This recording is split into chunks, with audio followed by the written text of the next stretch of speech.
The Bible. It's 66 books of history, stories, letters, and poetry that fit together to form God's one big story. The epic adventure of how He created us and loves us so much that He made a way to rescue us. As we travel through the Bible, from Genesis to Revelation, we discover people who met God and found their lives changed forever. And now for an amazing story, inspired by the book of Matthew, chapter 26, verses 36 through 56. For months, the Jewish religious leaders had been plotting to silence Jesus. He called us pretenders, snakes! On the Sunday before Passover, Jesus entered Jerusalem to great cheers from the crowds. Blessed is the one who comes in the name of the Lord! But even as the crowd swarmed in to see what Jesus would do and say, one of Jesus' closest followers, Judas, went to the religious leaders with a very sneaky plan. What are you willing to give me if I deliver him over to you? How about a cool 30 pieces of silver? Jesus knew these plans, but he also knew that his mission was to face those who hated him and let them take him without defending himself. He prepared his closest friends for this during a Passover meal, and then afterwards led them out of the city toward the Mount of Olives. Judas had already left them. In a little while, you will no longer see me. Then after a little while, you will see me. I came from the Father and entered the world. Now I am leaving the world and going back to the Father. The air cooled as the evening darkened. This very night, you will all turn away because of me. Peter, the most outspoken of Jesus' friends, quickened his step and tightened his hand on the sword he was carrying. All the others may turn away because of you, but I never will.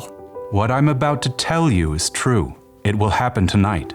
Before the rooster crows, you will say 3 times that you don't know me. I may have to die with you, but I will never say I don't know you. Me too. Same.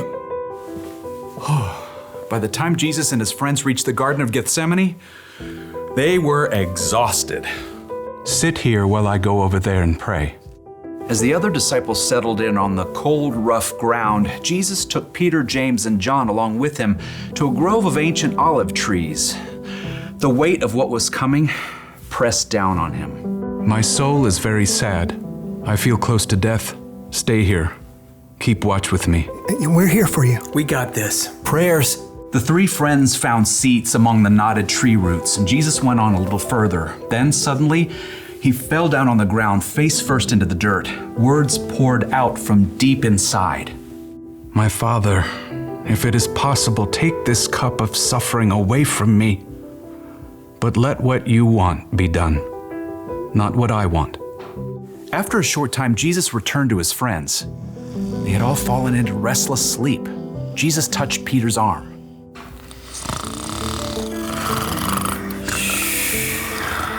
What? Huh? We're just praying. Couldn't you men keep watch with me for 1 hour? Watch and pray. Then you won't fall into sin when you are tempted. The spirit is willing, but the body is weak. We'll stay awake this time. Got you covered. Again, Jesus threw himself down to pray. His pain was so deep, blood and sweat beaded on his forehead. My Father, is it possible for this cup to be taken away? But if I must drink it, may what you want be done. Jesus returned to his friends once more to find them still sleeping. The agony in his spirit forced Jesus to lay his heart out to God once more. He prayed the desperate words again, begging God to take away what was coming, and at the same time, revealing his complete trust in God's plan. Let what you want be done, not what I want. At last, Jesus knew the time had come. He returned to find Peter, James, and John buried deep in sleep.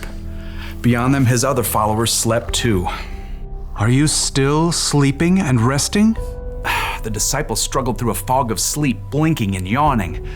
Below them, torchlight showed an angry mob climbing up the hill. The men were waving swords and clubs, shouting as they came. Look, the hour has come. The Son of Man is about to be handed over to sinners. Get up, let us go, Here comes the one who is handing me over to them. Jesus' friends staggered to their feet, and Peter clutched his sword. As the mob marched closer, they could see the man in front of the mob. It was their friend Judas. Judas? What are you doing? The mob had been sent by the Jewish religious leaders. Judas had already explained to them that he would greet Jesus with a kiss, so they would know exactly which man to arrest. Greetings, teacher. Judas ignored the other disciples and went directly to Jesus, kissing him on the cheek in greeting. Jesus drew back and looked Judas directly in the face. Friend, do what you came to do. The mob surged forward as the disciples just stood there, frozen and confused. As men grabbed Jesus, Peter suddenly sprang to life, awkwardly drawing his sword. Should we use our swords? Peter didn't wait for an answer, but he struck out wildly. His blade sliced right through the ear of the high priest's servant. Oh! Stop this! Jesus touched the servant's ear.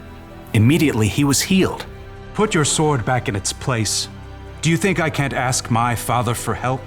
He would send an army of more than 70,000 angels right away. But then how would the scriptures come true? They say it must happen in this way.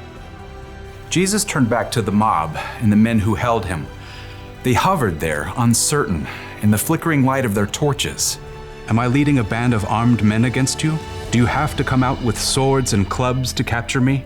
Every day I sat in the temple courtyard teaching, and you didn't arrest me. But all this has happened so that the words of the prophets would come true. No one could respond to Jesus. Instead, they arrested him and led him away. And his friends who said they'd be with him through anything ran away. Jesus made the choice that would bring life to everyone, but that would cost him everything.